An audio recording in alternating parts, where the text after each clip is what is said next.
5 जुलै 2025 रोजी संपूर्ण देशाने बघितलेला आणि संपूर्ण महाराष्ट्राने मनात जपलेला सुवर्ण क्षण. तसं तर राजकारणात धुतल्या तांदळाचं कोणीच नसतं, पण पहिल्यांदा असं वाटलं खरंच जनतेच्या मनातलं कोणीतरी ऐकलं. हा लढा मराठी विरुद्ध हिंदी नाही आहे, ना हिंदू विरुद्ध हिंदू, ना महाराष्ट्र विरुद्ध भारत. हे तर आमच्या भाषेवरचं प्रेम आहे. कारण आम्हाला जाणीव आहे, आमच्या छत्रपती शिवाजीराजांनी त्यांचं अख्खं आयुष्य स्वराज्यासाठी वाहिलं. मग तिथे मराठी ही जपली गेलीच पाहिजे. आम्हाला जाणीव आहे संयुक्त महाराष्ट्र चळवळीत हुतात्म्यांनी बलिदान दिलं, म्हणूनच मराठीचा अपमान सहन करणार नाही.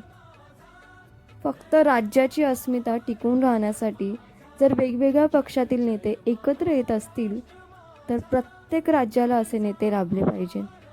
कारण विविधतेत जर एकता टिकवायची असेल तर आधी त्या विविधतेचा सन्मान, स्वीकार आणि जपणूक करता यायला हवी. बरोबर ना?